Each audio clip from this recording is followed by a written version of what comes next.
welcome back to another episode of Over the Glass. I am your host, Jay. Nessa is out today, but we do have our guests, Laura and Wren. Thank you so much for coming on to the show this afternoon. Can we start out with how you identify and how you got into hockey? You want to go first? Sure. My name is Wren. I use they, he pronouns. I got into hockey because of my family. I grew up loving watching games with my dad, and then got really into it later on. And I'm very happy to be here today. So Laura, she, her pronouns. I had absolutely no sports in my life whatsoever until a few years ago. A 2015, late 2015, early 16. And weirdly enough, it was mostly because I read a webcomic called Check Please. And through fandom of that on Tumblr, met a bunch of people who were like, you really need to come watch some hockey. And first it was TV, and then I finally got to go to live games at Shark Tank. So that's how I got into it. Good stuff, good stuff. So, as you know, one of the reasons we would like to chat with you today is because we want to raise awareness on marginalized communities, especially within the queer community, but other communities that are affected not only in sports but in society as a whole. And to as much as you're comfortable with, can you speak on some of the challenges or disabilities that you face? You want to go first, Johnny? Yeah, definitely. Growing up, especially with sports as a kid, was a bit of a challenge. I had and have asthma, as well as many environmental allergies that affected me a lot.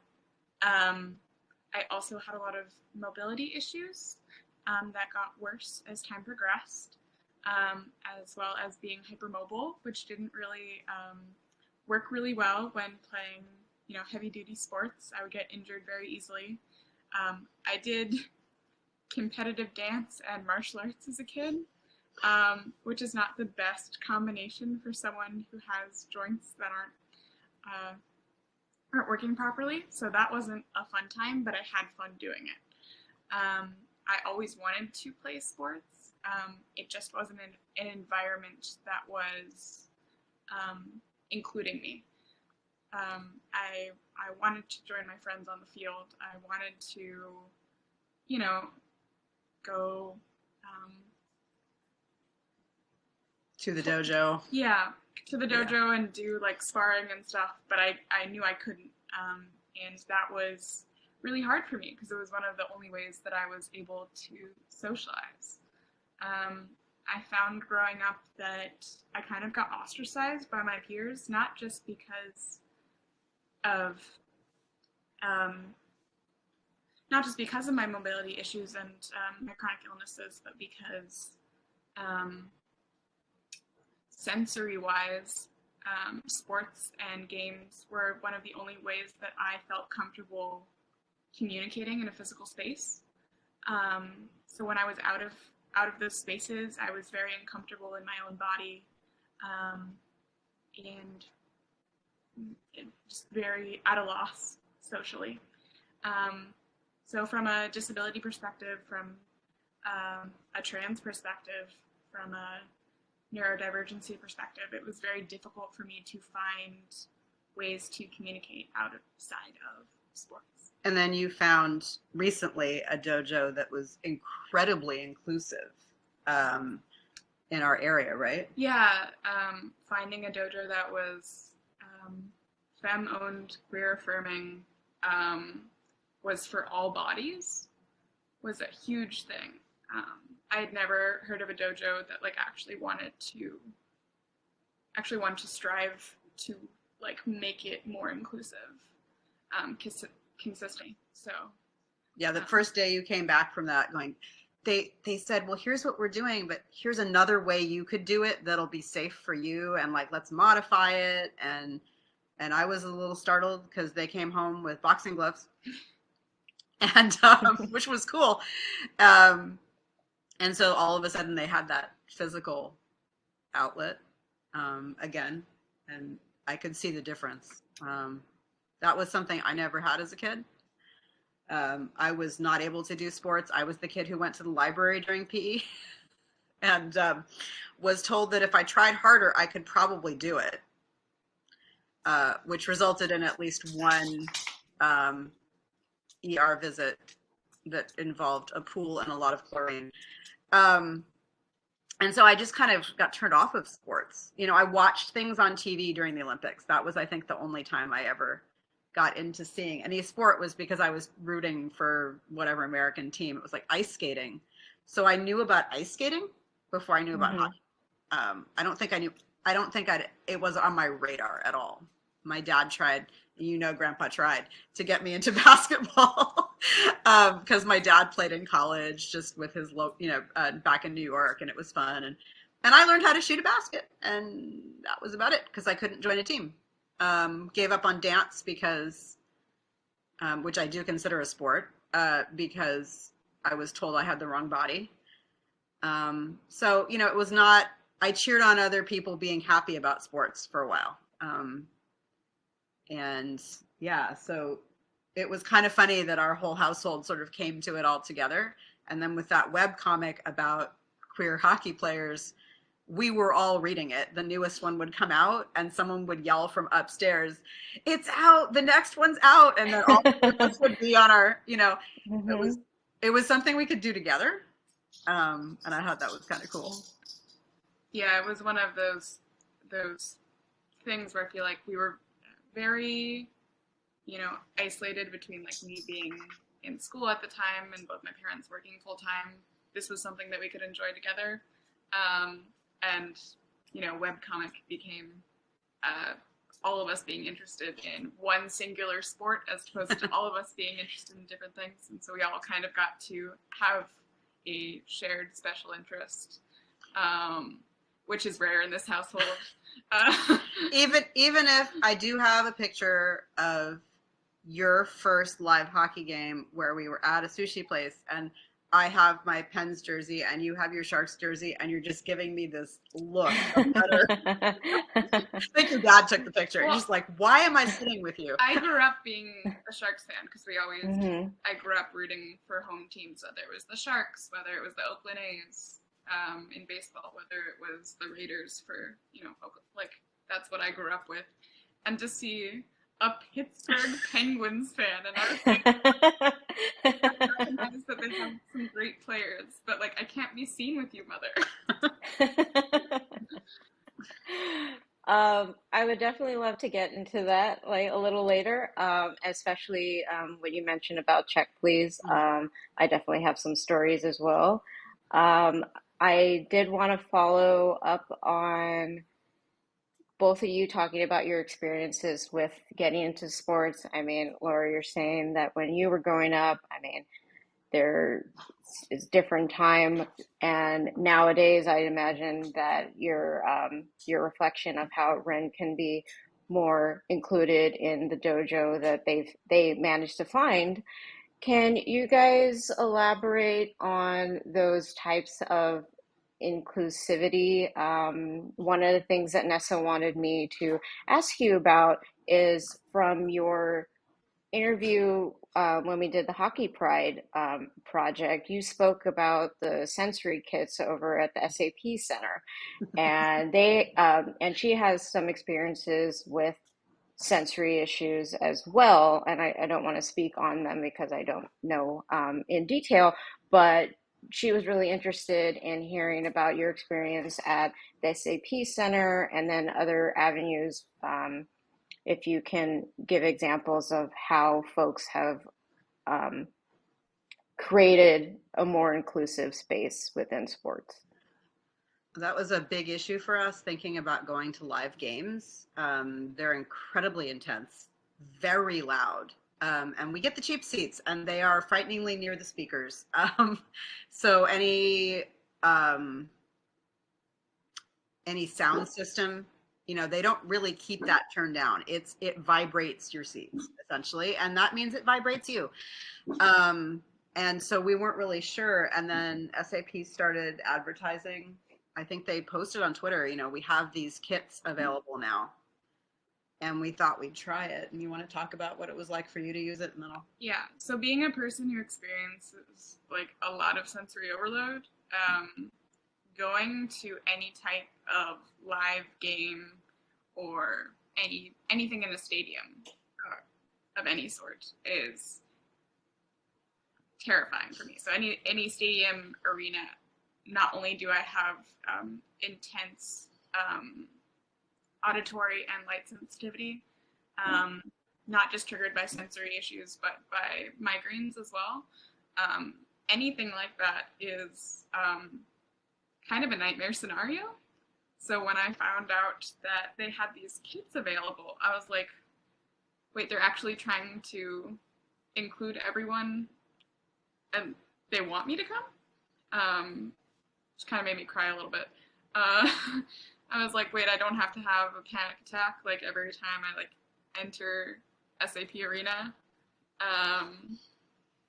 It was such an amazing experience, and it wasn't a big deal. That was Right. the best part about it, is that You just walk up to the table, the counter, it's right at the front, and you're just, I need to borrow one of the sensory kits, and they take your ID or whatever to hold it. And that's the only thing you have to do. They don't ask why, they don't demand proof. And as disabled people, that's kind of a big deal. There are a lot of folks out there who, well, how do we know? There's a lot of assuming that people with invisible illnesses and chronic conditions are faking it.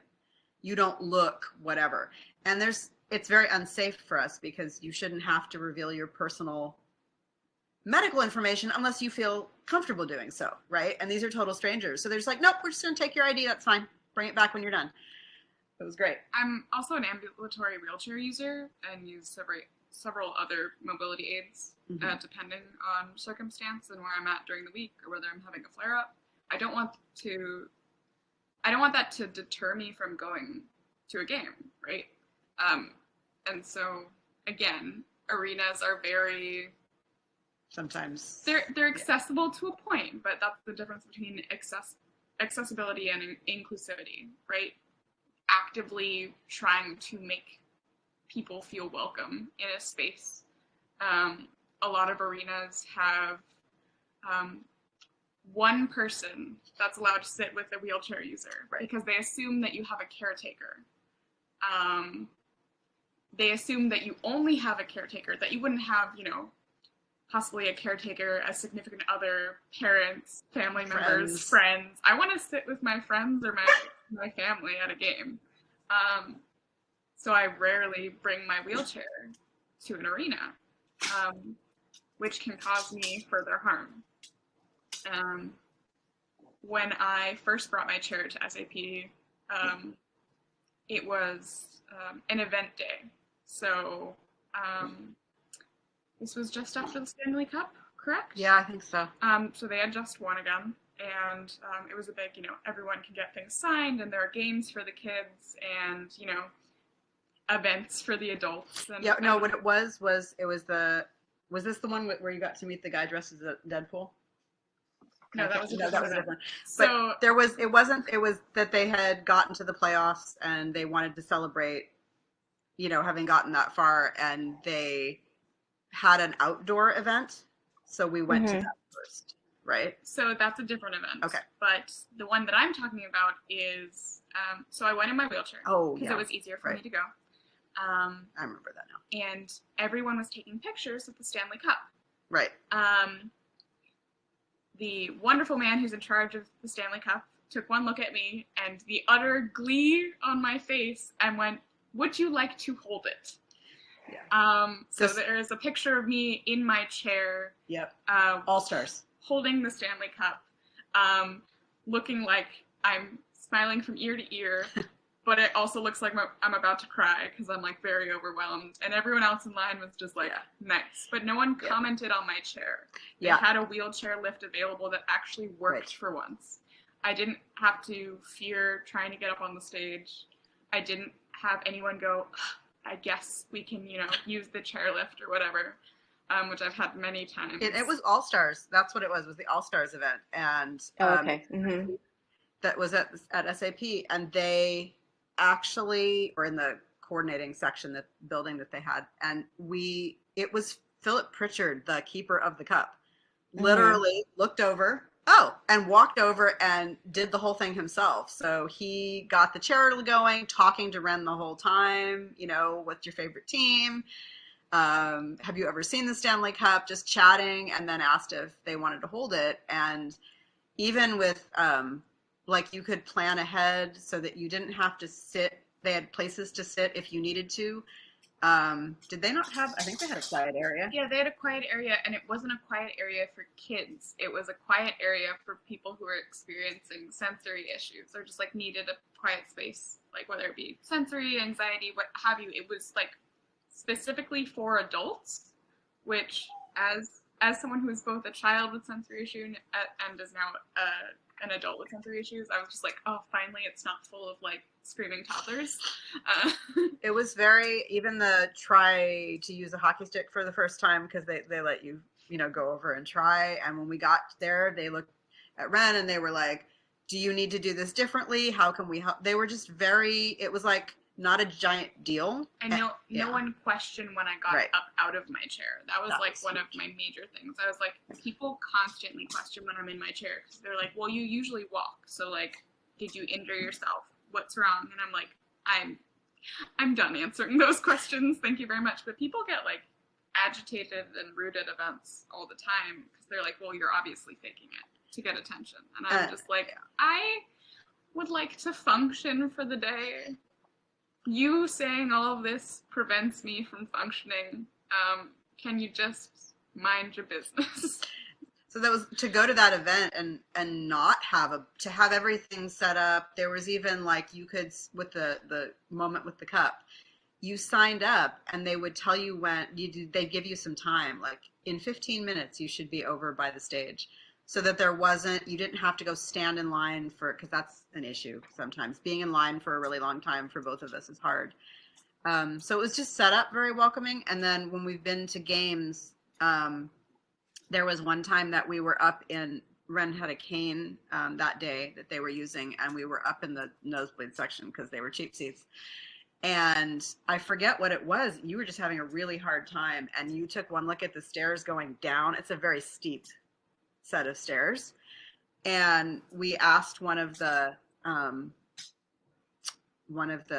people in the blue jackets, and they were like, oh, that's not a problem. We'll just take you up here. And they led us through somebody's private box and around the back to use the elevator to get down, so they wouldn't be in pain anymore. And it was just, again, there wasn't a lot of fussing. It was just oh, let's just help you. And we don't necessarily see that everywhere else. There's a lot of questions. So getting to go to a place where, aside from, I think, the one time where it was once the security really ramped up, you have to have your bag checked, and, you have to explain, we're carrying this stuff because, medical stuff, it's important. An EpiPen and inhalers and whatever else. And the one time they had to inspect your chair because I don't know what they thought you were bringing in. But it's a very dangerous chair. For sure. But aside from that kind of little momentary inconvenience, SAP's been it's been pretty welcoming, and I've used the kits as well twice. One time just because it was having a day where my senses were definitely on overload, and one time when I had a migraine, and my joke was, if I don't use this, I'm going to be seeing too many men on the ice. Literally, I will be seeing double teams. And I did when I sat down, and then I put on the shade. They give you shades to put on over your glasses if you have them, and then noise canceling headphones. And it worked, and I got to watch the game. And it was nice not to have to explain to somebody, and also for you not to have to bring your own stuff. Because I have a whole backpack full of stuff, alongside my medical supplies that I need to bring for events like that, or extra electrolyte mix, fluids, things to that nature. I have, my special headphones. I have my prescription glasses, which I should wear more often. I have, Yes. I have a weighted compression vest. Stuff like that is really important for me to be able to enjoy an event. And so the fact that I didn't have to bring All of it. and like lug an extra certain amount of things was super, super good.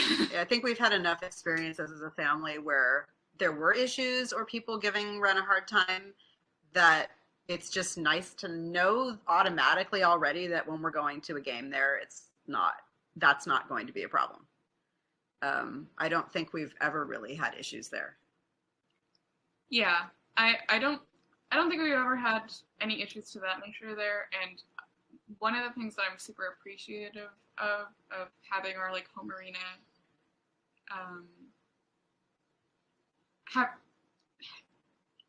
they've made strides to make sure that their staff are fully trained. So we never hear things, or at least from our perspective, we never hear things like, why do you need this? It's more like, how can we help you today? Which is huge. As someone who's like not only a huge hockey fan, sports fan in general, I'm also like a musician, so I love going to shows. And that was like anything to that nature, anything that's in a big stadium or arena, most people go, why do you need that?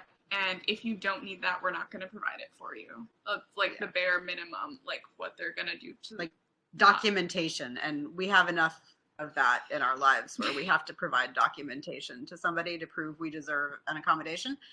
The only one that really is still something, and I think it's across the country really, is the whole seating. If you were to bring your motorized chair. Yeah.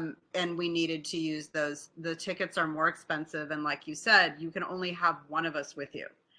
So if we went as a family, we would not be able to, we could try to get a seat down there. But again, it's really expensive. And then it's, if the seat happens to be available near, like we might be near. So then I think that's something that's across the whole country, that this happens in a lot of arenas, whether it's concerts or games. This concept, like you said, that a disabled person should probably just have one person with them. Well, because they assume that we're either going to be cared for or alone, which is rough. Very, very ableist. It's not a fun time. I've looked at those seat prices, and I've had to choose as a disabled person who uses mobility aids whether or not I'll be able to bring a certain mobility aid that day.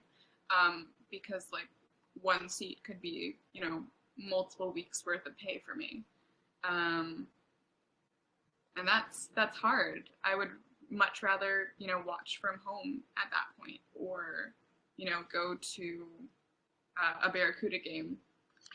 We need to see their new arena. I haven't looked to see how accessible it is, but I've heard good things. I'm like, I like lower league hockey too.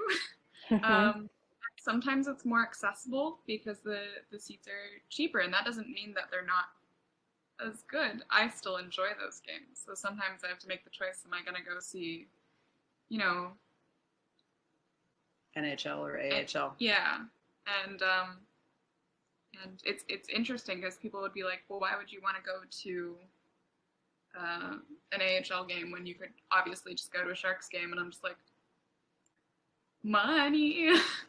Right. Like, for like, yeah. It's easier, especially during a pandemic, when there are many immunocompromised folks who still want to go to games, and they have to double mask and be the most protected they can be.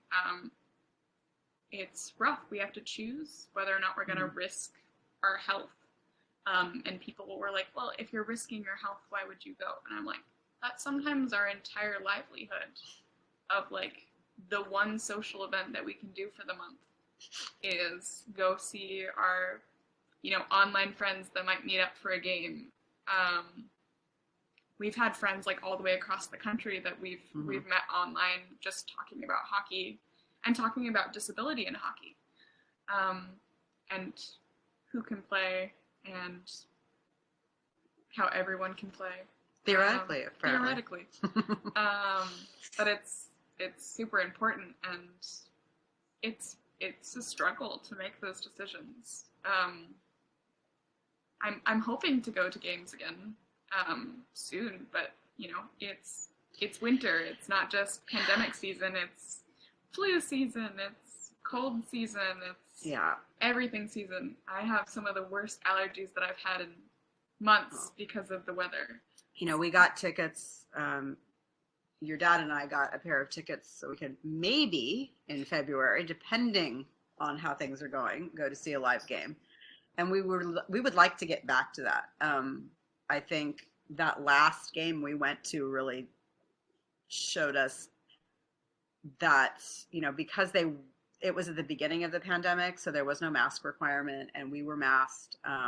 We had masks anyway because we use them throughout the year when there's smoke in the air or that kind of thing. And we were some of the only masked people there, and it was a little scary at that time because we didn't really know what was going on yet. And at this point, we have two of my best friends that I met through hockey stuff online. Then we met at Sharks games, and became even better friends. And a couple of times since things started back up, one of them has actually gone to games and like been down at warm-ups with her camera, taking pictures and then sending them to me immediately. Like because she knows I can't be there. So kind of vicariously living through my friends at games. So we'd like to get back, and we'll work on that. From a mental health perspective too, not being able to go to games, it's like one of the biggest, social interactions that I might have within an entire span of a month. For me, social interaction is a lot. It can be really overwhelming. But I want to go. It's like, hello, this is one of my favorite sports. I would like to attend a game and talk to people with like-minded interests and, talk about how much we love like certain players. Talk about how, I got a puck from Thornton or like stuff like that. But to be in an arena, I'm constantly thinking about there are people around me, there are people behind me, there is a very loud crowd that can get very angry very quickly. I need to know where all my escape routes are. If I'm in my mobility chair, or like if I'm in my wheelchair or like using a mobility aid that day, can I get out of there very quickly? These are all things that I think about. Like, if I have an anxiety attack, can I escape? Is there a place for me to go? Yeah. And there's a lot of people who are like, well, if you have that high of an anxiety level or you have mental health issues that would affect you going to a game, why would you go in the first place? It's going to ruin it for other people. And I'm like, am I not allowed to enjoy hockey like the rest of us? Right. I would like to have a fun time. So whether or not that's me making sure that I have a person with me, wearing my compression vest, making sure I have my headphones available. I like to listen to the game while I'm watching the game because, live streams, it's perfect. That way I don't have to try to connect things like auditory-wise with like the speakers versus the crowd. So that's really useful for me. I like to make sure that like something is grounding me. So whether or not I have like fidget toys or like, a person next to me. Oh, those are in that kit too. Yeah, they have fidget the toys Sharks in the put out. kits. Yeah. I think I brought my weighted blanket to a game once because people bring like blankets and stuff all the time. It would be great if they had a quiet room for, every game, not just events. There are a couple of other sports where there are a couple of arenas that have done that now. So like that would be a cool thing that they could add, like a place that if you just needed a break, because unfortunately going out into the concourse is not always a sensory break. I'm like, when people rush for food and beverages, it's not quiet. It's like a stampede of. I usually end up just staying in my seat because it's a lot out there. Yeah. It can get pretty raucous, but from like a disability perspective, also like people who might have to use the restroom more frequently, or cath, or change bags, stuff like that. There should be a space for that. where they don't have to like having to change like a colostomy bag in public, like in a public restroom, Yeah, because you is know really people who have to stressful do for that. people. I don't have one personally, but I know friends who are like, I'm just not going to go to this game or concert because, what if I have to, cap in public or do all this stuff? And I'm just like, there should be an opportunity for you to do that. I wish there was. There's usually a pretty long line, I noticed at SAP for the restrooms. So it is people out are the people door. are okay. I mean, like people are nice if you're visibly disabled, they get it. And I think it's the folks who aren't necessarily visibly disabled. People might not understand why you need to go to the front of a line or go first. And most people are pretty cool, but there's always that fear that you're going to run into the person who's going to give you a hard time in public and that other people won't be standing up for you. We did have one time where we needed the elevator and people were being kind of a pain in the something about it. Well, okay, we were here first. And the person who was running the thing just said, you know what? Priorities, and like you can go on first. And we got Wren in the chair on Why first. stand up when I can say, well, I'm not going to be standing for much longer. So if you Yeah. if you could just, I tend to avoid using the restroom, even pre-pandemic at arenas, from a gender perspective. Right. Things are still in the works. They're trying to make spaces more inclusive, but what do non-binary people do at a game? I'm just like, I just need to pee in peace, please. I would just like to use the restroom and leave. I usually will try to find the one with the least amount of lines because they all have single stalls.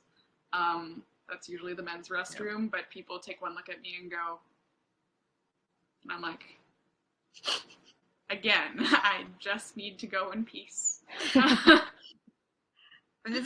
SAP has been pretty decent. I know that we had talked a couple of times about like the mental health aspect, and the fact that there are more NHL players talking about stuff now is kind of nice to see. Not just like, oh, the story about somebody who had a thing, they were dealing with a mental health crisis and it was a crisis, but just people talking about their mental health more, and being remarkably, it's sad that it's remarkable, but remarkably open on some of the teams and talking about how it's okay to get help and it's okay to have bad days and talking to your friends and teammates and families and all that. And that's been kind of nice to see the last few years. I don't know if it was the pandemic that did it. More people were being open, but I know there's still a lot of stigma, and I hear it from commentators sometimes. And I hear it from players and fans. But it's nice to see I'm hoping that if players are more open about it, and they seem to be doing a pretty good job of putting themselves out there, that it might make a little bit of a difference. I feel like maybe the ball started rolling as we got more information in regards to, like the head injuries and like the impact after a player's career or even just like in the moment. I think that might have helped to kind of start raising the question about, like hockey players like to talk about, how something happened on the ice, but they got back out there. They're so tough and everything. So this whole aspect of like how tough they are, and like I can kind of speak on the like the mental illness aspect of it because I also suffer from anxiety. And when you were talking about whether your disability is like visible versus invisible. I mean, I don't know a whole lot about the physical, I mean, the visible side of it, but I know that my anxiety is only amplified by the fact that it is invisible. Like I have to constantly being justifying myself to folks. And now as I've gotten older, I do less and less of that. I just am more blunt about it and tell them, exactly what's going on and why they shouldn't say certain things. Like, I think the worst thing someone can say to you when you're opening up and telling them that like you are experiencing anxiety at that moment, to tell somebody to just not be anxious. Like, Just calm well, down. Jesus freaking Christ, if I could figure out how to not be anxious right now, that would be like the best thing ever. If you just tried harder, you could. I'm like, what? There is that thing, and I know I've written about it online, and we actually did, I wrote a couple of columns for a piece, online journal called Rooted in Rights. That's a disability rights experience, sort of an online publication. And one of them I did with Wren, and one of them I did on my own. And the first one we did was a dialogue back and forth about our experiences as kids. And that was definitely something both of us have experienced, which is the people who consistently, it is a thing. It's, well, have you tried this? Are you sure? And it's as though you haven't spent your life trying things to see what helps you personally and figured it out. But 99% of what they're telling you is utter ridiculous stuff. It's if you just put more effort. And I actually have gotten fairly snippy with people, even in my own school's staff room on occasion where I teach, where people are like, well, but if you did this, it would fix it, right? And I'm like, well, unless you can go fix my DNA, no. But like, have you tried the yoga and meditation? Have you tried your mindfulness today? This is why every time someone says we're going to do mindfulness with our kids, I have to try not to scream in the middle of a staff meeting, because the first time I had one of those moments with the school I've been at for a long time, we had a new principal, and he was being really honest and respectful of everybody, and he wanted to have, anytime, this, right, when someone says icebreaker, you wince at a meeting, because it's like, oh God, what are they going to make me do? And the first part was okay. And then it's like, all right, and now we're going to do mindfulness, and you're going to you're going to close your eyes. You're going to focus on a sound, and you're going to be aware of every aspect of your body. Right. And I'm sitting there with a migraine and joint pain going, why would I want to be hyper aware of every part of my body right now? Dude, I would love to do anything else. So I just sat there and I stared at him until he noticed me, and then he looked really uncomfortable, and then he said, unless you want to focus on something else. From a perspective of being a student and having a school that taught mindfulness exercises to their kids for like health class, they would tell us to plant your feet firmly and like breathe in and feel your surroundings. And I'm like, okay, so I'm feeling how I can hear the electricity and the fluorescent lights, and I can hear the clock ticking, and I can hear everything outside and inside this room. I can hear people shuffling their feet. I can hear the crinkling of cloth. So I don't know what you're trying to make me feel right now, but if you're just trying to make me feel more anxious, you have succeeded. Right. And I want to say there are certain parts of mindfulness, for example, or yoga, that are very helpful to some people, right? But some people. I think you said it, Jay, that there's that whole, gee, if I could have just fixed this already, because people assume we're not trying hard enough, that somehow we're just not doing our best to be fixed, as opposed to accepting that this is a thing my brain does, or my body does, or both, and I have techniques to deal with it. And I'm always open to learning more.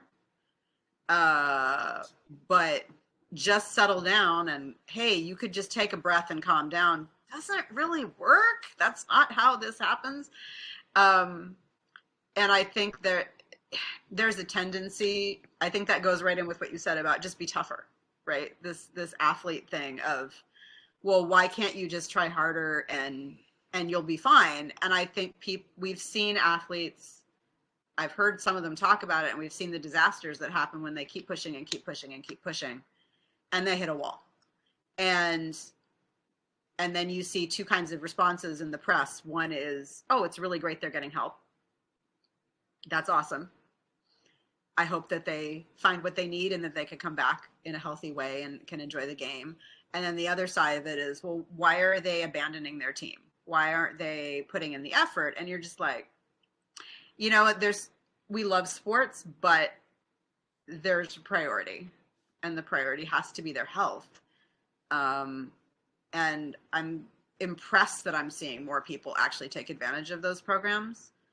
But it is hard as a person with disabilities to see those stories in the press where it's like, well, they're not with their team while they do this treatment, or they have to pull back from doing it, whatever, and wow, they're abandoning their teammates, and and it's like, okay, but their safety is more important than, and it's a little disturbing to see those kinds of comments, and they're not always trolls. Sometimes it's people with a lot of voice and say, making these comments, and that's pretty disturbing to see, I think. So at one of my places of work, I do equity, diversity, inclusion trainings, and as a part-time advocate, we talk a lot about leveling the playing field, so to speak. And when a lot of people think of that phrase, they think of, well, we have to simplify something or take away to make it accessible to everyone.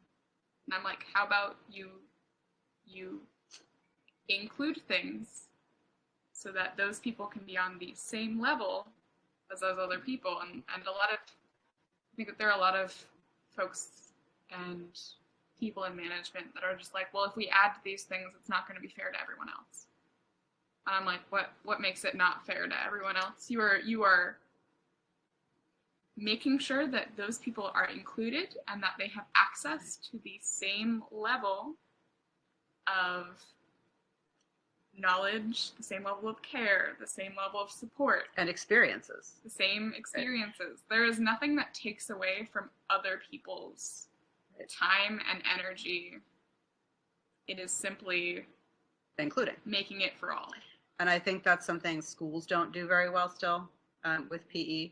They will do separate PE for disabled kids a lot of the time. And rather than figure out ways of including them in the actual classes, and, over many, many years of teaching, I've heard many people at schools I was at, well, it's so hard to have these kids join our class, and it's just so complicated. And I'm like, their lives are probably complicated, and why are you making it more complicated?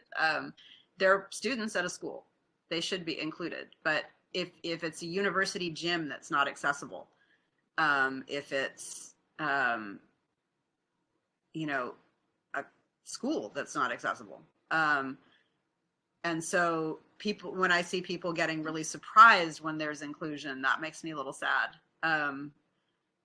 I had to fight really, really hard for my own classroom to be accessible, even to me. It involved HR and my union rep, and it was 2021. And I'm like, really? We're doing this now? And it wasn't just for me, it was also for students. And that was one singular classroom. That wasn't the entire school, right? So if you have a staff member or a kid or a parent who can't physically access the classroom, I guess people are just going to say, well, what can you do? And I'm like, you can make the whole school to a standard, not just the bare minimum. Because when we think of ADA, 30 years ago, a lot for that back then. We have, and I'll just say this because I know you have other questions. I'm an English teacher, and our newer curriculum that we adopted a few years ago is a little bit better. It does not have what we call inspiration porn in the disability community. I'm going to be inspired by a disabled person, and I just want to scream. Yeah. And they have a Helen Keller without much nuance, which I have had to add to, but they also have a piece by a disabled athlete. And the entire point of her story that she wrote was that she is nobody's inspiration. She runs and she does these things for herself.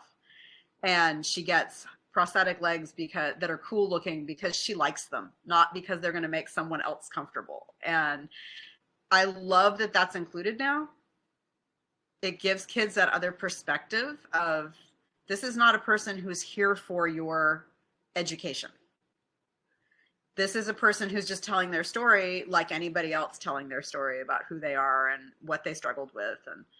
It just makes them think, and I thought that was a nice change the last couple of years. I didn't want to keep teaching the same, or trying to avoid teaching the same pieces. And it was cool that it was an athlete, because I have a lot of kids in my classes who are middle school athletes, and we just added field hockey and ball hockey. I think the Sharks actually helped with that a few years ago, got us some equipment, and kids were pretty excited about it. It was the first time I teach in an area where it's 95% Latino, very high immigrant population, and hockey's not always on the radar.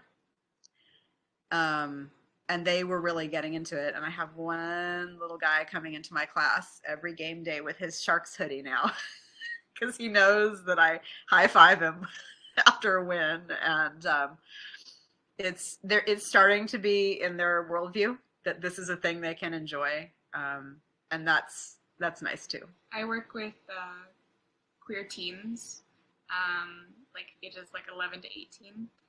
And when they found out I was a sports fan, they were like, well, why would you be a sports fan? It's not inclusive for us. And I'd be like, oh, you would be surprised by the amount of people that are allies and are a part of our community. I mean, the NHL is still taking strides, but like women's hockey,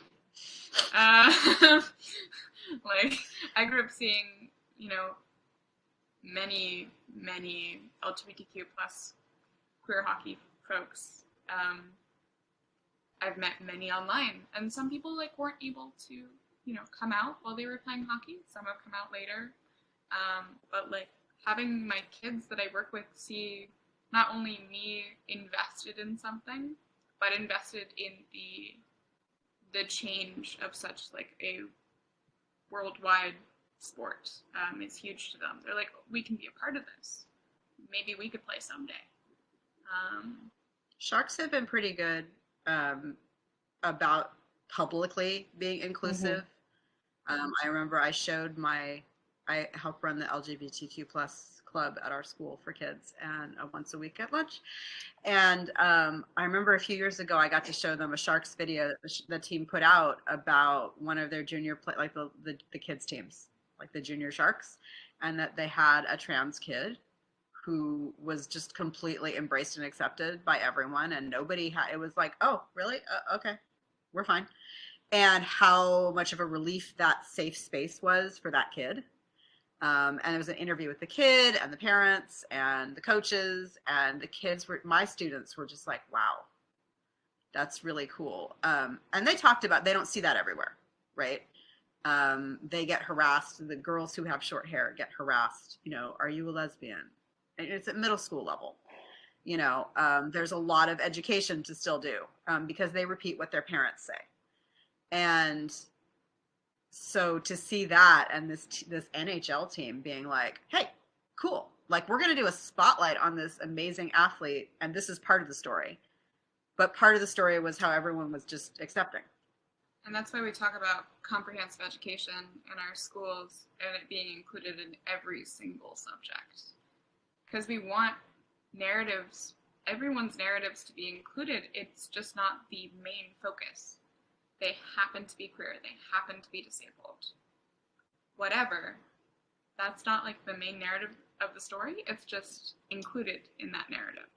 Having kids be able to see themselves represented in the media and the education that they are consuming on a daily basis is so important, and it not just like shapes their entire like livelihood, but it's like the Paralympics putting up, I think NBC put up the end of the men's game a couple of years ago. It was really intense, like sled hockey. And I'd never seen a high-level sled hockey team play before, and I was like, oh, this is cool. Why are we not seeing more of this, right? It tends to be an afterthought still. Right. And so they use it. There's still, like, I love the NHL to a point, but there's a tendency to be like, and we're going to have a night where we honor disabled athletes. And that's it, right? that's the one time we get to see it. And it's Wow. not I exist for one right night. for one night. Cool. And I know that a lot of queer people feel the same way about Pride Night. Pride Nights. And we right? also I get the know 1 that month for Pride. right, the 1 month and the one, and why aren't those, and so I follow some there's I found him through the Pride Tape Instagram. I think I follow a couple of queer hockey team, that put their stuff up, and it's really fun. But like, there's sled hockey teams here and in Canada, and I'm just starting to see like people I can follow online and hear about these games, and I'm like, this is just as much of a sport, high level, intense. I mean, oh my gosh, every time they have NHL players try to play sled hockey, I just crack up. They're Yeah, so it's bad hard. at it. I mean, I haven't tried It's it, but hard. it looks hard. It looks so hard. I have a hard time just with like standing with I've tried like maybe 3 times with never on ice. I'm like, well, in regular hockey, you have tiny blades on your feet. In sled hockey, you have big blades. And you got to do 2 things: move Yeah. the thing and and shoot the puck. So I'm looking at that as like double sets of skills. And it would be really cool if we saw that more. Like, why don't we see those games? Why doesn't ESPN Plus, have I'd love to see them do a commitment to something like once a month we're going to show some of these games. Like, we just got, I think yesterday was the first time I'd seen women's hockey where they committed to having it on ESPN Plus, and I got to watch a game. And it was like, oh, this is cool. Now, if but it's only not we could get every them to be more spread out so I don't have to choose which one I'm watching. right. That was the other problem. It's like, I'm waiting for this other game to start. I don't want to turn off the women's hockey game. But yeah, I would love to see, things like sled hockey, or maybe the teams. I think the only one I've really seen is Colorado Avalanche, who regularly put stuff up. It's not just that month. That's a big difference to me. Is I think the Avs and the Pens are the 2 teams I've seen. Like, I know the Pens had an actual disabled hockey tournament, and my friend's aunt got to be there for it and play, and I got to hear about it, and it sounded awesome. But I'm like, why aren't we seeing those things with all the teams? So there are some teams that are putting in that effort, and it wasn't even during like an awareness month. It was just, we're just doing this. And I'll see random stuff from the Avs and the Pens on, when they have the kids out there doing blind hockey, and there's the oversized puck with the bells in it, and they get to team up with another player, and it looks really cool. I'd like to learn more about it. I wish it was more normalized. Yeah. Because for me as a kid, I mean, I wouldn't call the area that we live in a small town, but most people who move here are like small town energy. We don't have a rink anywhere near us. We have to go over the hill, which, in terms of accessibility to the ice, it is. It's not convenient. No, it was quite a frustration for me as a kid because I was like You wanted to go ice skating. Yeah, pre-mobility issues. I also have like some minor problems with like feeling my hands and feet. That started when I was a kid, and I also have a hard time like doing certain tasks with my hands and feet. So I wanted other stuff. Okay, yeah. But I wanted to dyspraxia. Oh my god, that's the word. Brain. So I wanted to do as much like hand-eye coordination stuff as I possibly could get my hands on. And one of those things was ice skating. And once a year, they have a rink down at the wharf, and it's terrible. It is the worst. I've been to that one. It is terrible.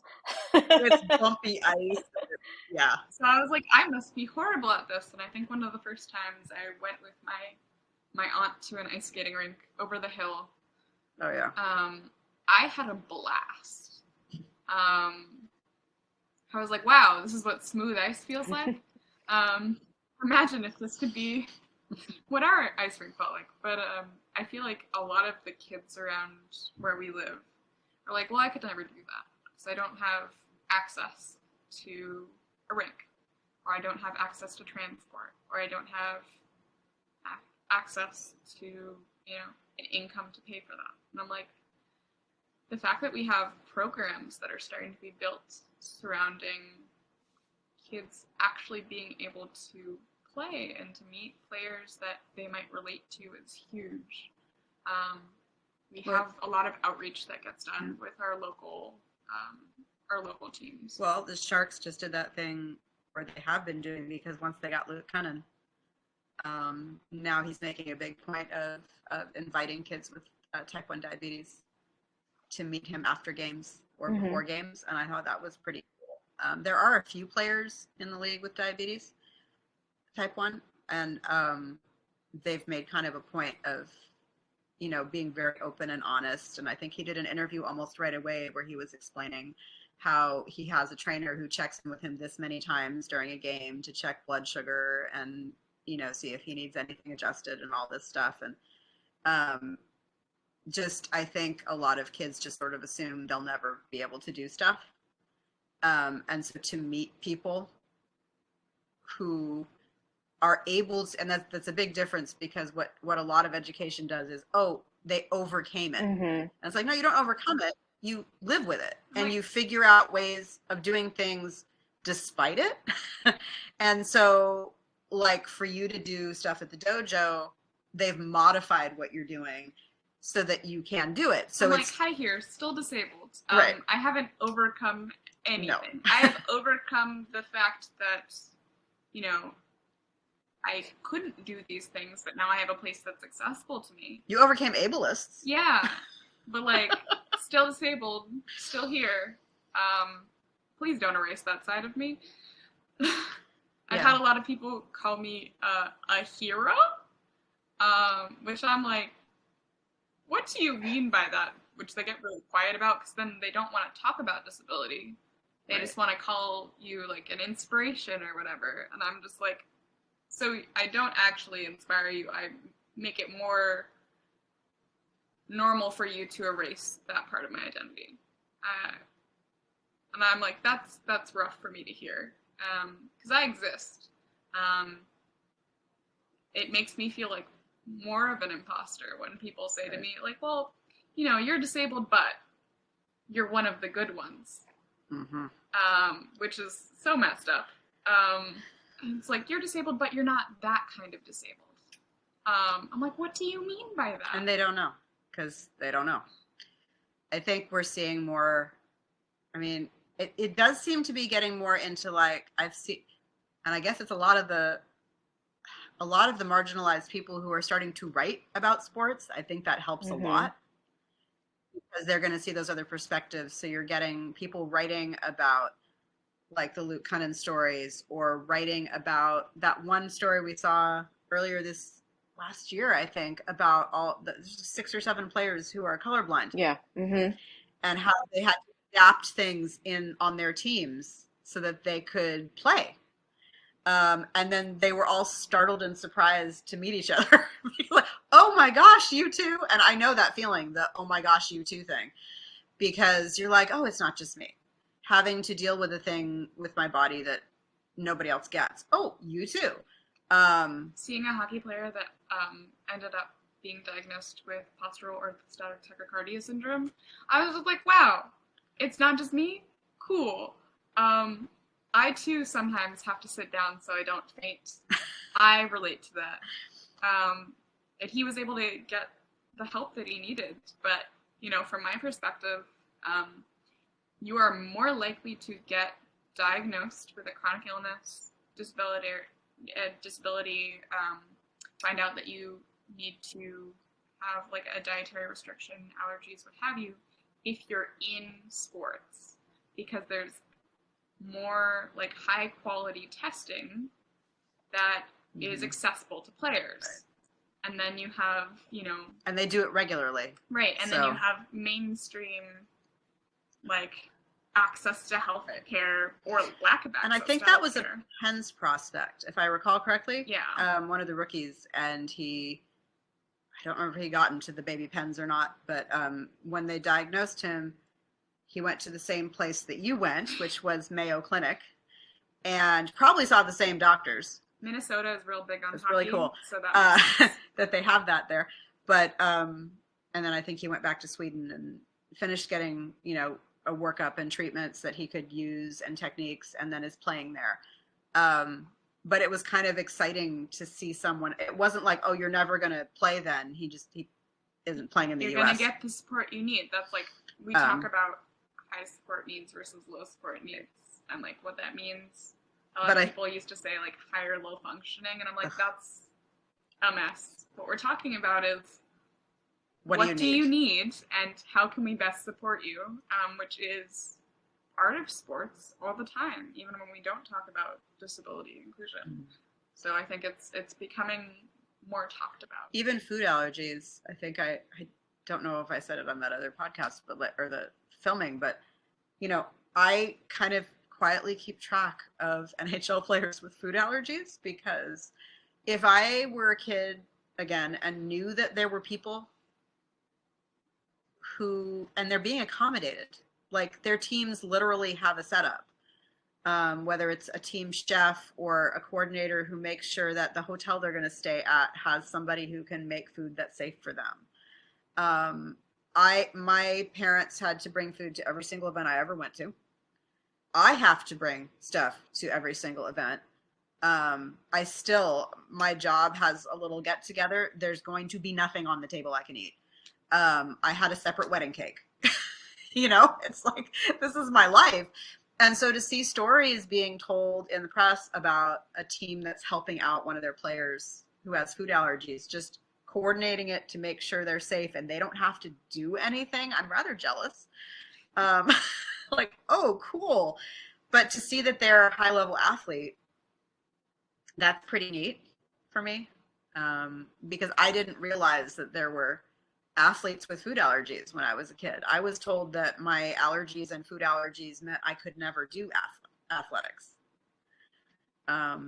safely. And so it sounds kind of silly to keep track of that. Like, I have a list of who's told stories about, I remember watching, it was one of the Dallas Stars did an interview when he was back, was it Rupe Hintz? I think it was, back in his home country, and he's like walking through a cafe. Oh yeah, I don't eat that because I'm allergic to, and I was like, what? Cool. Not so great when it's like I think it was Alex Kerfoot they were overseas doing a global series, and somebody misunderstood him and gave him something with nuts, and he ended up in an ER in another country. And then his team had to come find him because they didn't know where he was.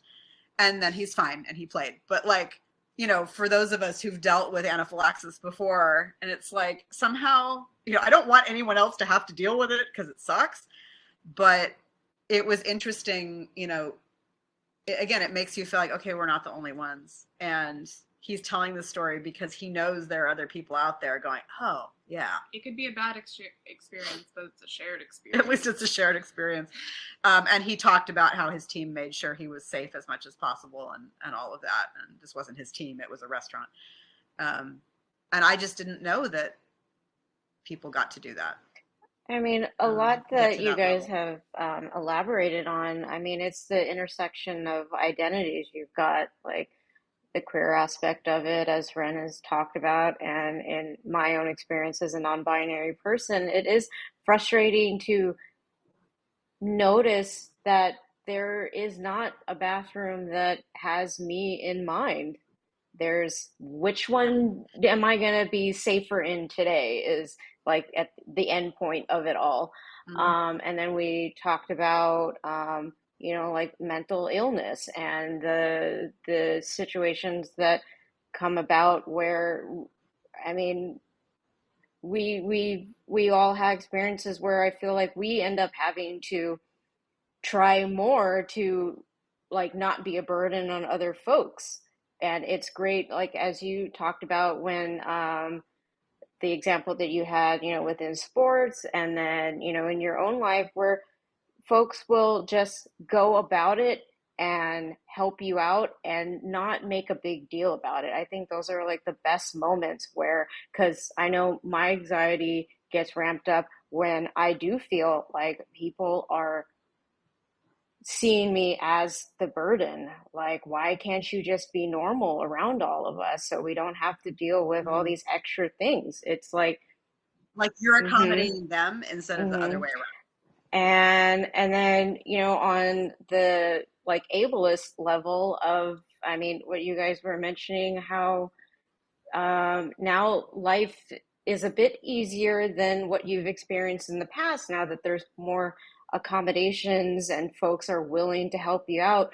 Like, I know in my own experience with in those avenues with my anxiety, and I do have hearing loss, and especially during the pandemic with masks, like I still wear my mask, but I have had to be a little more like open to my department about my hearing loss because I cannot understand people now. And it is so frustrating. And I don't like to have to explain that to people, but I'm glad that it's been, Right. the response has been positive, and they'll thank me for Oh, good. letting them know that. But it's like we don't want to have to talk about those things. We just want to exist in this world just like everyone else. And but the reality is, like, we spend so much of our lives trying to not be a quote unquote burden, because that is often the response that we get in the past, where folks are just like, they end up responding in a negative way because now they have to like give two craps about us.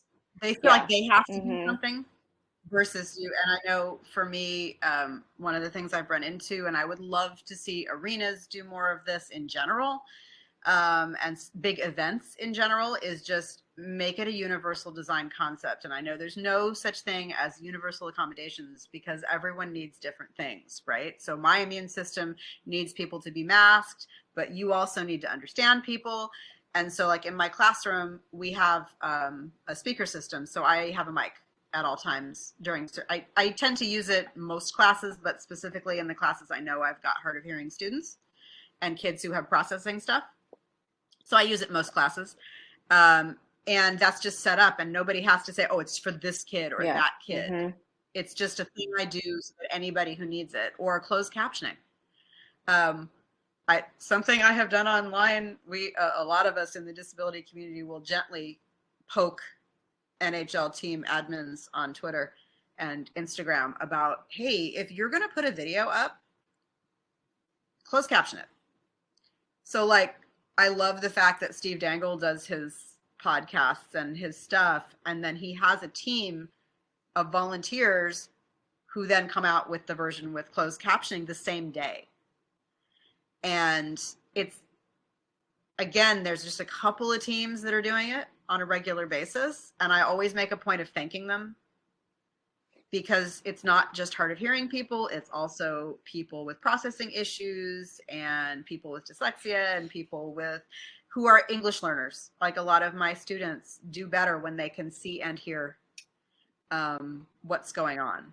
And that's a pretty standard thing. And I use closed captioning for if my symptoms are really overwhelming me, I may have issues tracking sound, and so seeing that is going to help me know what's going on. So just kind of including those things, that would be cool, like to see an arena where they have the big screens in the center, hanging there, if they did closed captioning along with their announcer, right? Is you can figure out what's going on, but like it would be nice if you didn't have to figure out what's going on, if you could just see it. They're starting to include things little by little, but it should be something people aren't having to Yeah. ask for. So then that way you don't have to deal And with so the anxiety of like, now I've got to go up and possibly have to, answer questions to justify why I need everything, Right. versus just being able to walk in and not have to deal with all that stuff and then have a good time and then be able to just Right. like enjoy the experience. Like, I don't know what it's like for my friend who plays local league hockey, other than she was having a lot of fun lately. But I don't know what would happen if somebody went to them and said, the group, and said, hey, we need to accommodate somebody. Like, is that something where they would just be, okay, sure. or would they have to bring some sort of proof of something? Because documented proof is dependent on Mm-hmm. privilege and money and access to somebody who can write you a piece of paper and all of that stuff, and not everybody has that. Um, and that's something I think the online community sees a lot more of, is people who are saying, look, I know what this is. And, I don't see it any different. You're non-binary. I'm cisgender, but I'm bisexual. And I didn't need somebody to certify that. What the team, not just physical stuff, right? So like if all sports arenas, even NHL, AHL, women's hockey, there's a couple of different versions of that now that I'm still learning about, but like if sports in general just included stuff without thinking about it, it was just regular. It wasn't a special thing. And I think for those of us who grew up, it's why I glare at people who use the phrase special education. It's not special. There's no special needs. There's no special. You need stuff Everyone needs stuff. Everyone needs stuff. If you mean different than some people, yes, but it's not special. Special is like really infantilizing. So I like the teams. It's just there's blind hockey, there's sled hockey, right. It's just hockey. It's just a specific type. Like there's ball hockey and field hockey. There's also there are also these kinds. If they included some of that other stuff that way, like it's just all arenas have the sensory kits, or we're all going to make sure that people can bring their families and friends without having to sit separately, or without it being a giant deal to talk about it, or having a quiet room for people who need it. And it was, I think you said it kind of agreed with it before about instead of it just being a special week or night or month or whatever, it was just, I mean, we get those things, but they'd mean a lot more if they were there the rest of the time too, I think. And I know there are queer people who do not like Pride Night because they feel, for those teams, there are teams that mean it, right? They make a point. The players make a point. The team makes a point of being inclusive all year. I don't feel weird wearing this shirt because I've watched the Pens some of the players do things like invite the queer youth groups in Pittsburgh to have their suites for the night. And it's not just on Pride Night. It's just a thing. And that there are groups in the area that participate in things regularly. It's not just one night a year. But I've seen other teams where it's like, okay, it's Pride Night, and you know which ones I'm probably talking about. Start the clock. Yep. Start the clock. Okay, we're done. And Yeah. like the players don't, the Pride jerseys that they wear out for warm-ups and the Pride tape, which not all of them use, then gets put away. And it's like, well, if they're showing Pride and acknowledging and honoring Pride, why aren't they just using it for the night?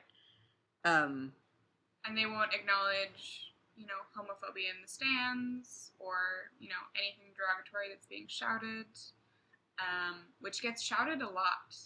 There are certain games where I've been like, oh, do I need to leave now? Because I know I'm not going to get the chance or the opportunity to tell someone and have something actually be done, which is very upsetting.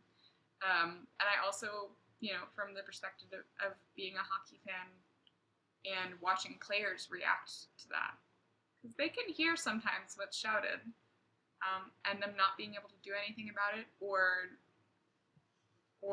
hear something shouted at their teammate and specifically not doing something about it. Because there's pressure not to.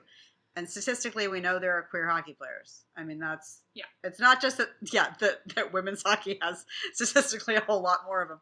But like in men's hockey, we know statistically there have to be people who are probably out to their teammates or certain teammates or whatever, but we don't hear about it. And we don't want to force someone to come out. Ever. We want someone to feel comfortable and welcome enough to come out, right? But right now, things haven't changed enough for that to occur.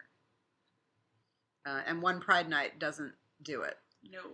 So if it is, it's going to have to be on one of the teams where it's a regular thing and it's just this is part of what we do. The So work is continuous. The again, like acknowledgement is continuous. seeing the Avs work with Black Girl Hockey Club, which regularly includes queer stuff as, and awareness as part of their thing. Which I love because, again, you said intersectional, and that's dealing with those intersections of oppression and harassment and being made to feel unwelcome in certain spaces. I don't think we can fix one of them without fixing the others. Like, it's all connected, They're right? all intertwined. Yep. Ableism is, as we've seen this week, ableism is part of racism, and racism is part of ableism. Those things are historically connected. And so if it's just a pride night for this and a pride night for that and that's great. But if they're not all connected together to fight, like I loved watching the Sharks Los Tiburones night, and I actually had the Spanish announcers on, which was great. I'm practicing my Spanish. I was bilingual till I went to school. Same. So I am getting it back bit by bit, working with a lot of Spanish speaking kids and their parents. I can call home now and like not embarrass myself completely. But listening to the game in Spanish was awesome, and all of that, and it's great. But then, like, what about the rest of the year? I'm like, that is one heritage night. Cool. Those people exist the rest of the year too, and they would like to feel included and welcome at every game. I think it was my first game that I sat down and I was like, this is a lot, because if you've never been to a live hockey game and you don't know quite what you're looking at that first time, it's pretty overwhelming. Like, it's different from watching it on your TV. Very different. And I know about the third time I looked at my husband and asked him a question, and this very nice woman in front of me, who was an older Black woman, turns around. Turns out she's also a teacher. So we didn't even go anywhere during intermission. We were just trading teaching notes. It was great. And like goofy kid stories. But she was like, oh, if you have any questions, just let me know. And I just got the feeling that, like, when she went to her first game, maybe somebody did that for her. And she wanted to be welcome to people who were new. And I remember her because she wasn't like, I've also experienced the thing where I think it was my first game. I had my phone and I was like, at intermission, I was tweeting how excited I was to be at my first live hockey game and go Sharks. And I didn't even remember who they were playing. And immediately some dude online tweets back at me, I looked at your Twitter account and you were cheering for the Pens, so you're not a real fan. And I'm like, oh, for Pete's, like 30 seconds after I tweeted, I'm like, this is what you're going to do? And I blocked him. I told him off and then I blocked him. I think it was just like, because there are people, even, I've seen this happen at games. I remember I was wearing a Marc-Andre Fleury jersey one time because I love Flower. I don't care who he plays for. I just love Flower. And Well, I like him now that he's no longer not in Vegas. with, I yes, liked him during the Pens era, and yep, then this is probably why I mean, I'm a diehard Sharks fan, and I'm a Rangers sympathizer. That's best. And I Yeah. think it works out because they're in two different conferences. right. Because the reality was, loved Flower. He came over to Vegas, and I like know. And then it was like my brain against just the was on Sharks. overload of like I don't like him anymore. You can't with the Sharks. I totally get that. But I remember sitting there and it must have been Vegas' second year. And he I we were waiting for the game to start, and there's a few of us with Flower jerseys, and this one drunk dude, because there's always one at a game. There's always multiple. There's always, and they're loud. They're never quiet. And of course, he had to stand up. He turns around, he sees a whole bunch of us, and he goes, "Oh, you're all bandwagon fans. You wouldn't even know who's on your team." And this woman, about one row down, stood up, looked at him, eyebrows up, and said, "Oh, really?" and rattled off the entire roster.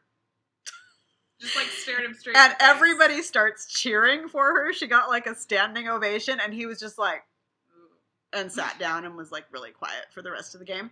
I just think there are these people who feel like if you're new, you're not part of it yet. And it needs to be welcoming, and it needs to be people saying, "Oh, you want me to explain this to you?"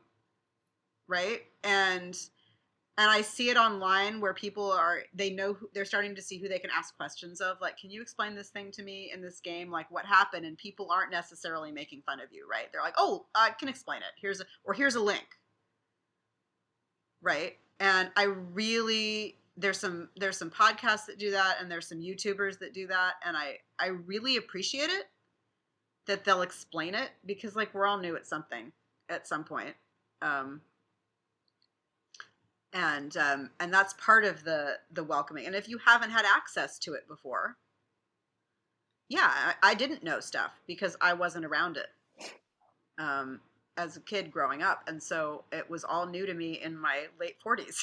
I was just trying to figure this out. And um and you explained some things to me, which was great.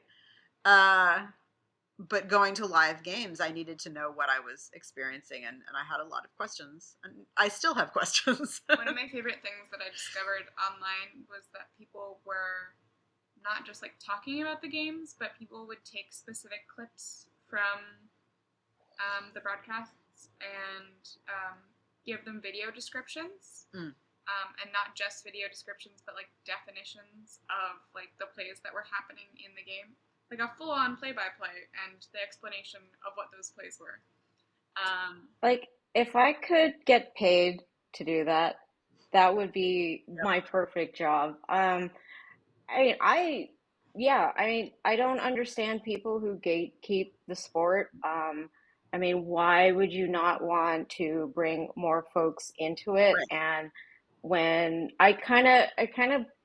so I don't know how I've become the person at work that everyone asks questions about hockey. I mean, That's there's other folks in my department that also hmm follow the Sharks. There's a couple other folks that also play the sport, but I've had a number of folks who like sports, but not specifically hockey, and they'll come to me and ask a million things, and I have to get better at answering the question and then seeing if they want me to keep talking. Because I will keep talking. But it's great when folks want me to keep talking. I love explaining the game right. because I think that helps people feel like they'll continue following the sport. Because I understand when you don't get what's going on, like why are you going to stick around? Because Right. you're just like, that's all confusing. I don't know what's happening, whatever. And when I see folks getting overwhelmed with it, I'm like, no, I don't care that you're asking me like to explain it again. Like it I the joy that I get through watching the game is when I know exactly what's happening. Right. And I mean, I'm still learning the game as well. Like especially with I mean, they're changing stuff now in the rules, Right. so you constantly have to be learning. Yeah, and the nice part about, I'll just shout out Elizabeth and Katie because they're the Sharks fans that I met online, and we have a little chat going during games, and I know I can just ask, like, what the heck just happened? I'm confused. Hmm. And one of them will tell me because they've been doing it a heck of a lot longer than I have, and as fans, and they get it. And if nobody knows, we'll look it up. But there's no, oh, come on, you don't know that, or, and I think there's a tentativeness for new fans, especially if you're in a community that maybe traditionally doesn't participate in a particular sport. I know that I've had experiences with students in Watsonville who basically were told point blank, hockey's not for you as a fan. Like, that's not, you should be playing basketball Or soccer, or soccer, which it's not or soccer, it's football. it was football, but like you should be doing one of the sports that's like, our thing, our, as in our community. And I watched a kid once be bullied out of being a hockey fan. Like, he told me, I can't talk to you about hockey anymore when there are other people around because they're telling me that it's the wrong sport, and you're Afro Latino, why are you into hockey? That's wrong. And he loved hockey. He loved the Sharks. Ironically, he also loved the Pens. And we had, for about half a year, we would have a after, post game check in the next day. Did you see the game? What did you think? Right? Of either. Hmm. that had just played because we liked both teams and we were excited about the skill we were seeing. And he had questions, and sometimes he could answer my questions, and then all of a sudden it was like he couldn't anymore because there were gatekeepers deciding who was supposed to be interested in what. And I think we've experienced it both as queer people and as disabled people, where either it's overt, you're not part of this thing, or you're just left out and nobody remembers. And so things like closed captioning, I mean, it's an easy fix. Just do it out of habit, right? And so, like, I'm starting to see certain teams, seems to be always the same teams, good for them, putting closed captioning or alt text, for example, on Twitter. They're putting the visual descriptions in. Even if it's as simple as a photo of such and such a player kneeling on the ice listening to the coach. It's not the best description, but it's a start, right? They're making it a habit, and I don't see every team doing that, including the Pens, and I've tweeted at them like 3 times now. Come on, this is not hard, people. If you're going to put something up, there's got to be one person somewhere in your department who can just automatically make sure that you use alt text. Whether it's Instagram, I do see it more on Instagram where they're doing the captioning. I think there's something that's fairly simple to use, but a lot of teams don't do that. And it would just be nice because then it wouldn't be like, are you going to do it? It's just habit. Mm-hmm. And it doesn't matter why people need closed captioning. It would just be there in case you need it. And I see people sometimes being like, oh, it's really distracting. I'm like, what's distracting is not being able to understand what's going on. And the technology isn't expensive anymore. Like back when, I was a little kid and I was trying to, be in school and learn, closed captioning wasn't really an option because it was expensive. Now it's like widely accessible. Or even like speech to text. Yeah. Dragon Naturally Speaking was the thing when Wren was a kid, and it was a mess. It was like $100 for a thing, and then you had to keep retraining it with your voice. And now it's like, oh, that's easy. And it was really funny during the shutdown watching all of those hockey players and their coaches and everyone trying to figure out how to use technology that we use on a regular basis. And suddenly they all had to use it. So like Zoom wasn't a big deal. And all of that stuff that, the using your camera in a certain way and a lot of it was very familiar to us. And it was like this giant deal to other people. And we're like, oh, chill, just use it. Minus little moments like players deliberately being like, oh no, I can't hear you. My mic's not on. And the media people being like, we can hear you, cut it out, because they were all trying to prank their media teams. The crinkling of paper. Yeah. But, oh, gee, I can't do this interview for the press. I can't get it's a button, push the button. Nobody likes press, I guess. But, what was very normal for us to use technology-wise was suddenly everybody was having to use it. And it was kind of funny watching, like, how do we do this? Oh, we're going to have to film these games differently. We're going to have to mic people differently. We're going to have to do press differently. And in a way, it felt very much like, oh, now you're all in our world, Right. Yeah. Now it's important. Now it's important. And I think we've had this conversation with ourselves, but also with friends and family. As things got a little better, those things went away again. And it's interesting because I bring this up a lot with my kids when they ask questions about disability. I'm like, at some point in your life, wherever you may be, you will need certain things to survive and function. Whether it affects you earlier or later on down the line, at some point you're probably going to be disabled. Pre-disabled. You're all pre-disabled. Yeah. And when I talk about that in my trainings, people go, oh, I never thought of it that way. And I'm like, when you got a caretaker for your grandparents or like elderly people in your life, or when you were in the hospital and you had to get, crutches or a wheelchair, like that still counts. No matter how long you are disabled, whether it be permanent or temporary, you are Yeah. still disabled. And during the pandemic, I think a lot of people realized, oh, this affects everyone. But now it's kind of turning the other way, and those protections and those accommodations Being and taken away again. now it's, oh, but Zoom's such a pain.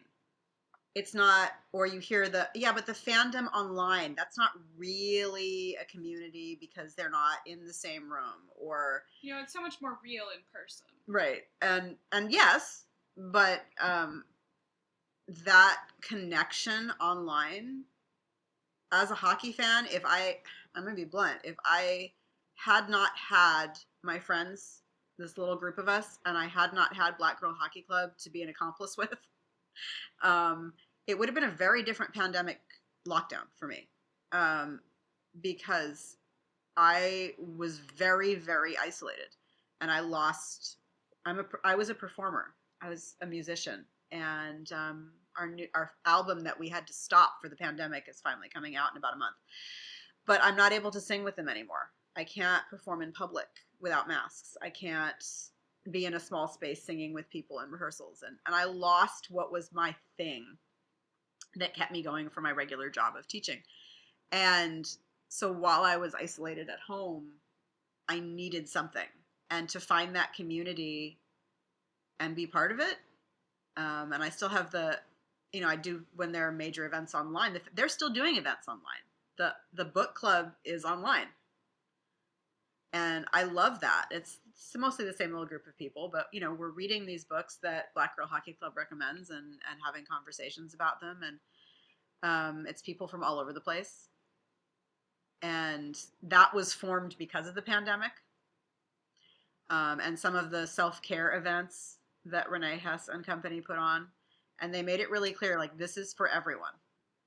The hockey community has to pull together in this. It can't be all fragmented off into little pieces.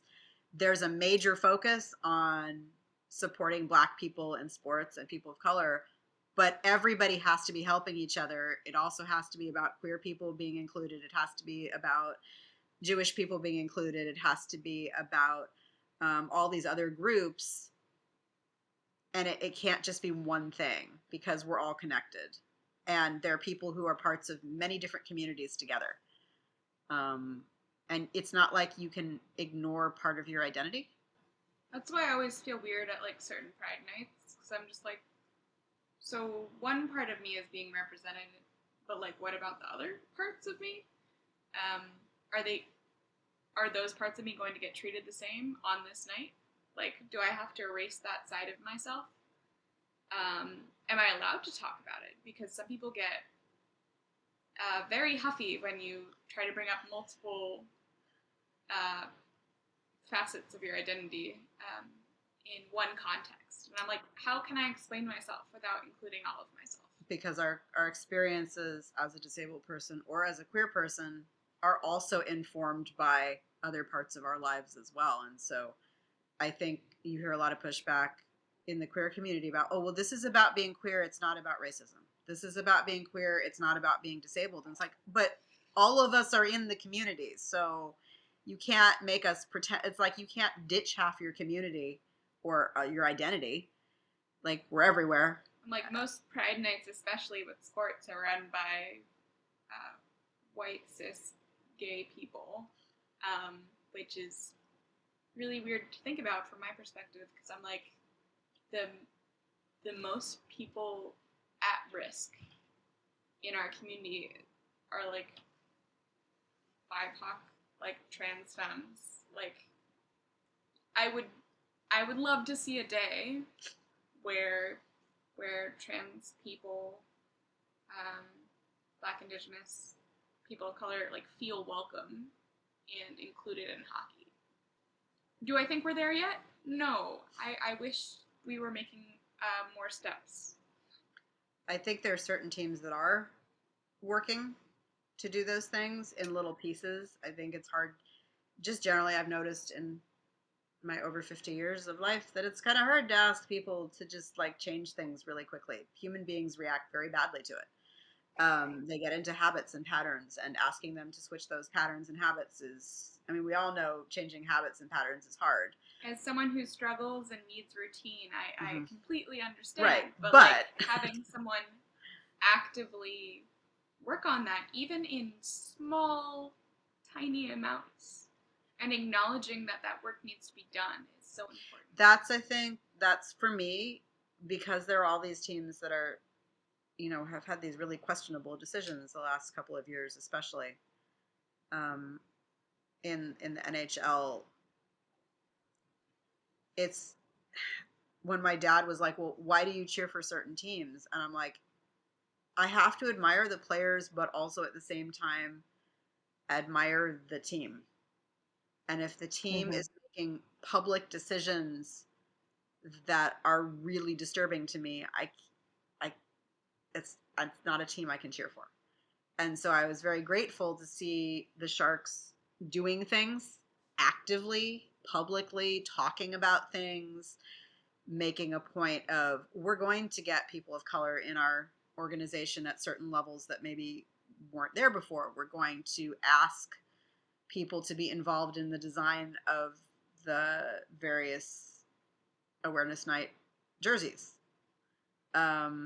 It has to be the people involved doing those things, not just somebody honoring somebody else. A lot of stuff gets swept under the rug, and in sports in general, inspiration narratives are pushed forward to deter people from talking about really important topics. Like, we've had major scandals in, you know, many sports leagues surrounding mental health, racism, domestic violence, so many things that just get pushed down and hidden. And then they're like, "What? Look, we've created a new Pride Night," or "Look, like we're you know, working actively to support like a local kids group," and I'm like, "That's great, a start, but what about that conversation that we were just having?"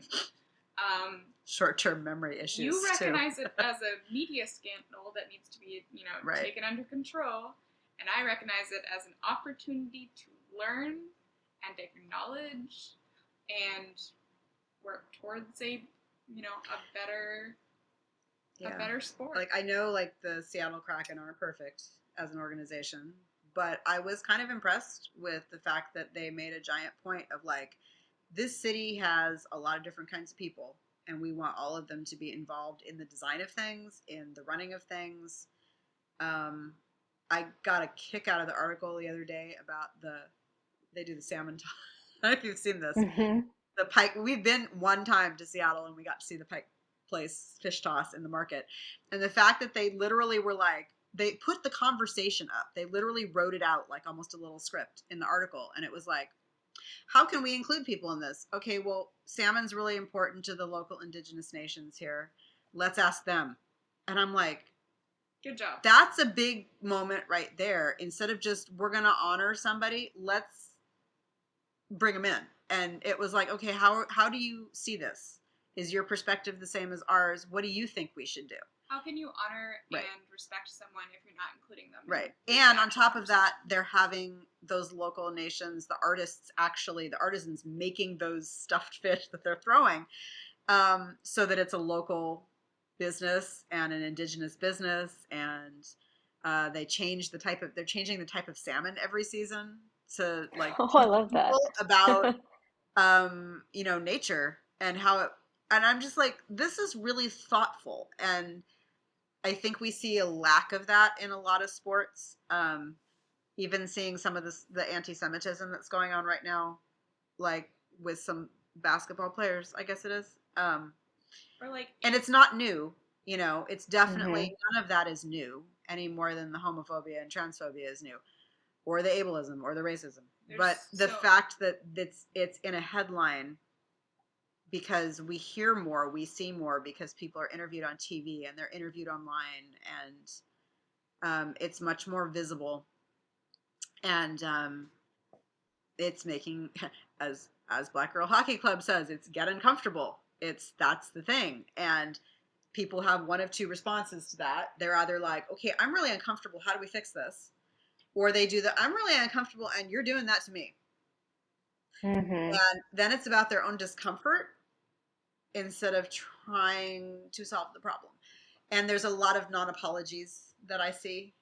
Um, And so, with all the good stuff that some organizations within the sport of hockey and other things that we talked about, like the good and the bad and stuff. Unfortunately, the timing of this episode comes around when the Boston Bruins signed what's his bucket, and it my initial thoughts on that is it's a feeling that marginalized communities know a little too well, is that you can't just be satisfied with what comes out. It's we're constantly having to be on our toes because we've experienced far too many times where something is presented to us and then shortly after something right. comes up and it contradicts what what came out. So now you're like, well, if you did this one thing, but now you're doing the exact opposite of it, like what And are the you even difference standing for? between the players themselves and an organization too. This is the first time I've seen that. It's a lot of non-apologies and like official lines from people most of the time, that they were clearly fed. And I think I said it to somebody yesterday on Twitter. It's not surprising. It's just exhausting. Yep. It's I would like to think because there are teams that do a better job that other teams would get a damn clue. And that when you've had an awareness site or you've worked with local groups and communities and whatever, but we're not seeing that. And it was like a punch because people were, and I think it was Shireen Ahmed, and there were two or three other folks who were basically like, are you all going to just talk about it was a racist act, or are you going to talk about how he targeted a disabled kid?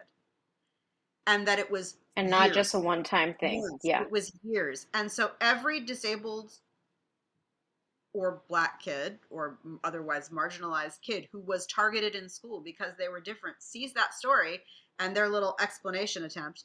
And you're like,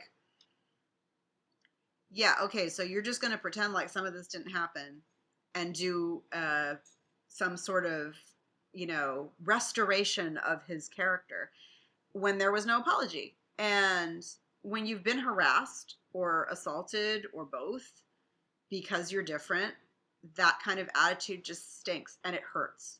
And it hurts to see that. And I have to say it was definitely a moment of when I saw their captain be like, no, this is not okay. I don't think I've ever seen somebody refuse to follow the NHL official team line that they were fed. It was a very passive aggressive way to do it too.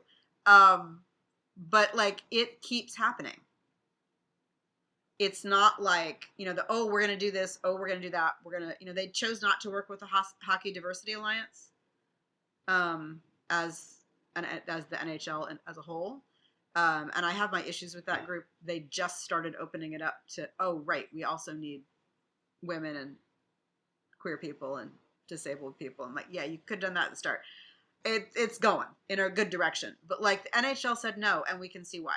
Because they keep coming back and doing these things, whether it's D'Angelo, whether it's Miller, whether it's, like no one, I think we were just talking about it. Like no one owes anybody a career. You're not owed a career. And I saw people saying there's so many hockey players out there. Why'd you pick this dude? Really?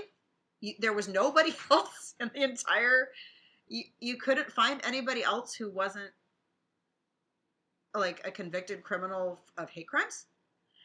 It's not, I think people just have this idea that folks should forgive something and then they move on. And it's like, but the people who experienced hate don't just move But we on. shouldn't have to be subjected to the Right. process of forgiving them and Yeah. utilizing sport, especially at the level of even at the AHL level. Like Right. we don't, especially because it'd be triggering to folks that Yeah. can relate to essentially what he had done to that poor kid.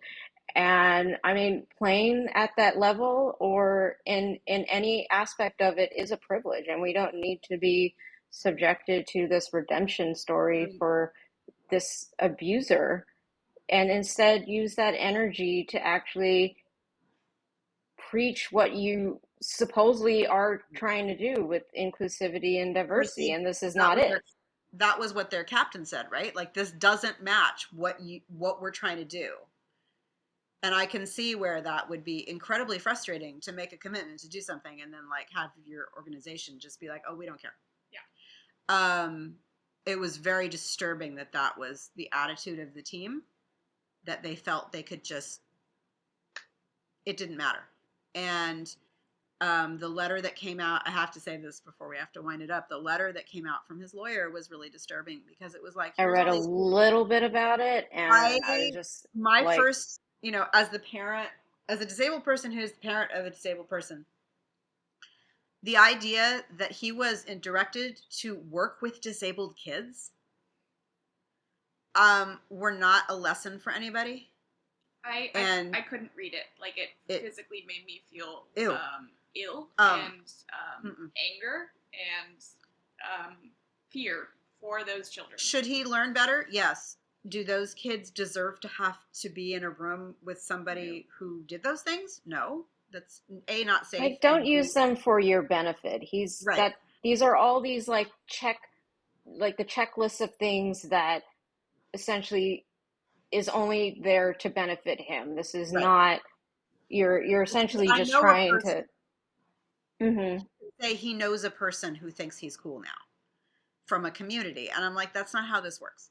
So I think, like you're saying, there's definitely a massive amount of stuff that has to happen, and that until the NHL and NBA and all of these big sports organizations that keep talking about diversity and inclusion, that's a far cry from doing diversity and inclusion. And I know that Wren has done workshops and panels where there were people who thought they were being inclusive and supporting diversity, and then they were realizing maybe they didn't so much, and they had a lot more work to do all the time. all the time.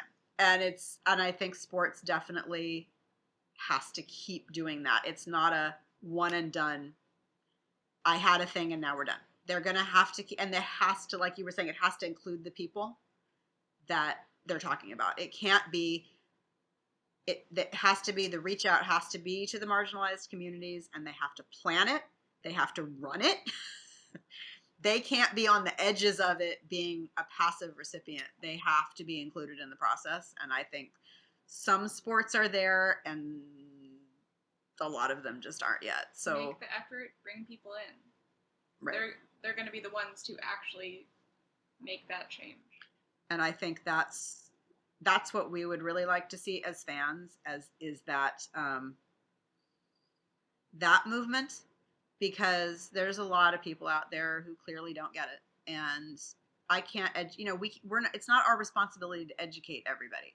The teams 1000%. have to put, like, we can volunteer, we can participate, and be heard and make a difference, right? But like, it can't all be on us. It can't be on the Black community to do all that work. It can't be on the disabled community. It can't be the Latino community. It can't be any of these communities that are trying to be part of sports. Those organizations and teams have to step up. And like we said, some of them are starting, but with a very few number of exceptions, most of them they're nowhere near it. And I just hope they can get there, because like, hockey is a lot of fun to watch, and most of the time. And and I want to be able to continue to enjoy that as a family and with friends and with my students, and hopefully we'll get to go back and watch some live games. And people are moving in a good direction, but there's a lot of work. It's definitely bumps on the road. Some very large ones, yes. It's been a rough week or two. Um, hmm and I think having the community online that's been really vocal and supportive of each other has been really helpful. People acknowledging publicly like that's not okay. And the people today who were like, okay, you all need to involve all the communities that were affected by these things that are happening and talk about it with all of us, not just that little group over there. It was good to see that. It was almost all women of color, which I follow a lot on hockey because I am hearing voices that need to be heard, and I hope people listen to those voices. Um, that those intersections of things that people are dealing with in sports and in life. It's not going to get better if everyone's in little isolated groups. It has to be a joint effort because if it's affecting one marginalized group, it's going to be, and so these teams and organizations could. There's definitely a lot of work. One of the last things that I want to talk about on just a positive note to close out, let's chat a little bit about Check Please, because you brought it up earlier. And while that may not have been my entrance into hockey, I loved hearing about it through my friends who weren't into hockey but were really into web comics, and that's how I learned about Check Please, because they started talking about hockey and I was like, excuse me, wait, why are you talking about hockey? Like, I've known you for X amount of years, you have never uttered anything close to enjoying hockey. And so they told me about it, I got really into it.